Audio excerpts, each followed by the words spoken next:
శాసనసభ ఎమ్మెల్సీలకు ఎమ్మెల్యేలకు 3 రోజుల పాటు క్రీడా పోటీలు జరగబోతా ఉన్నాయి. విజయవాడలో ఉన్నటువంటి ఇందిరాగాంధీ స్టేడియంలో ఈ క్రీడా పోటీలు ప్రారంభమయ్యాయి. ప్రస్తుతం మనతో నూతనంగా ఎమ్మెల్సీగా ఎన్నికైన ఆలపాటి రాజేంద్ర ప్రసాద్ మనతో ఉన్నారు. ఆయనతో మాట్లాడే ప్రయత్నం చేద్దాం. రాజేంద్ర ప్రసాద్ గారు, ఈ క్రీడలు ఏ విధంగా క్రీడా స్ఫూర్తిని రగిలించబోతా ఉన్నాయనుకుంటున్నారు? ఈ రోజున క్రీడా స్ఫూర్తితోనే ఈ ప్రభుత్వం ఉందని చెప్పి నేను భావిస్తా ఉన్నాను. కూటమి నాయకత్వం క్రీడల్ని ప్రోత్సహించే దాంట్లో కానీ గత ప్రభుత్వంలో కానీ చంద్రబాబు నాయుడు గారు కానీ అంతకుముందు 2 సార్లు పోటీ చేసినప్పుడు గెలిచినప్పుడు అధికారంలో ఉన్నప్పుడు చంద్రబాబు నాయుడు నాయకత్వంలో క్రీడల్ని అన్ని రంగాల్లో కూడా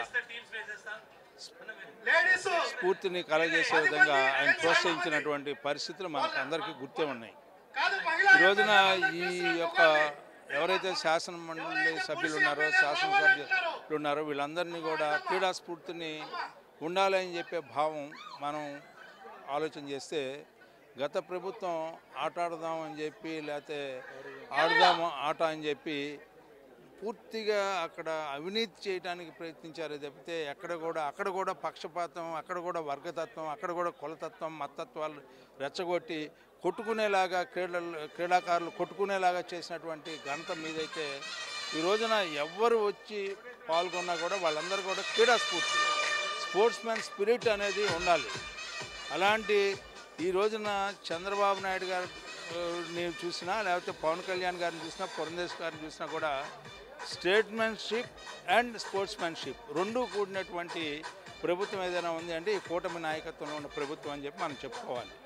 ఈ రోజున ఎక్కడ ఏ స్థాయిలో క్రీడల్ని ప్రోత్సహిస్తూ ఉన్నారంటే జాతీయంగా, అంతర్జాతీయంగా, అంతేకాకుండా గ్రామీణ ప్రాంతంలో కూడా క్రీడలు ప్రోత్సహించేటువంటి నాయకత్వం గతంలో కూడా స్టేడియంస్ కన్స్ట్రక్షన్ చేస్తున్నారు.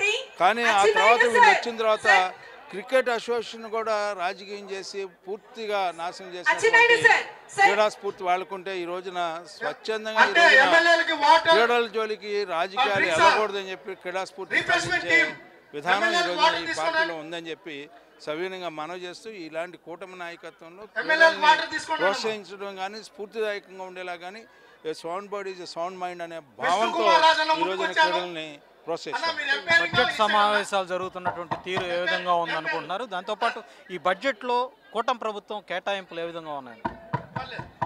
ప్రజా బడ్జెట్ ఎందుకంటే ఈ రోజున బడ్జెట్లో ప్రతి పైసా కూడా ప్రజలకు అందాలి. అంతేకాకుండా అభివృద్ధిని ఒక పక్కన, సంక్షేమం ఇంకో పక్కన, పరిశ్రమలు ఏ రకంగా తీసుకురావాలి, పెట్టుబడులను ఏ రకంగా తీసుకురావాలి, గ్రాంట్స్ని ఏ రకంగా తీసుకురావాలి, కేంద్రాన్ని ఏ రకంగా మనం వాడుకోవాలి, అంతేకాకుండా ఇక్కడ ఉన్నటువంటి ప్రాజెక్టులను ఏ రకంగా పూర్తి చేసుకోవాలి, దీని ద్వారా వనరులను ఏ రకంగా సమీకరించుకోవాలి, వనరులు కలిగినటువంటి ఈ ప్రాంతాన్ని వనరులు సమీకరించుకునే ప్రాంతంగా మార్చుకొని ఈ రోజున ఈ రాష్ట్రాన్ని అన్ని రంగాల్లో అభివృద్ధి చేయడానికి ఈ రోజున ఈ బడ్జెట్ దోహదపడిద్ది అని చెప్పి చాలా సంపూర్ణమైన వైసీపీ సభకు హాజరు కాకపోవటం అనే నేను ఎప్పుడు కూడా ఒకటి చెప్తాను, గుర్తుపెట్టుకోండి. గతంలో కూడా అనేక డిబేట్స్లో చెప్పాను, ప్రజలు అసహనానికి గురైనప్పుడు ఎలాంటి పరాభవం తప్పదు. ఇవాళ ఎందుకు గతంలో నీవు నేర్పిన విద్య నిర్దాక్ష్య అంటారేమోననే భయంతో నువ్వు చేసినటువంటి అగౌరవం, నువ్వు అవలంబించిన విధానం ఈ రోజు ఎవరన్నా అవలంబిస్తారని చెప్పి దాన్ని కళలో కూడా ఊహించినటువంటి పరాభవం జరిగిద్దని చెప్పి నువ్వు రాలేకపోతున్నావు. రెండోది ఏంటంటే పరాభవం జరిగినా కూడా ప్రజల సమస్యల్ని ప్రస్తావించాలంటే అక్కడ ప్రజల సమస్యలు ఏమీ లేవు, నువ్వు వినిపించాల్సిన ప్రజావాణి ఏమీ లేదు అక్కడ. కాబట్టి నీకు భంగపాటు తప్పదు అని చెప్పి ఈ రోజున నీ యొక్క ఆ రకంగా నువ్వు నిర్వీర్యమైపోతావు. కొద్ది కాలం పోతే ప్రజల్లో కూడా వెళ్ళాలి. ఏ రకమైనటువంటి మోసం చేసావో, ఏ రకమైనటువంటి అరాచకం చేసావో, ఏ రకమైనటువంటి ఖచ్చితంగా ప్రజలు గుర్తిస్తారు. ఆ రోజున ప్రజలు కూడా వెళ్ళలేని పరిస్థితి వస్తుంది, చరిత్రహీనుడిగా మారిపోతామని చెప్పి ఈ సందర్భంగా గుర్తు చేస్తాం. చూసుకున్నట్లయితే జగన్మోహన్ రెడ్డి రాబోయే రోజుల్లో ప్రజల్లో కూడా వెళ్ళలేని పరిస్థితి వస్తుందన్నటువంటి అభిప్రాయాన్ని ఆలపాటి రాజా వ్యక్తం చేస్తా ఉన్నారు.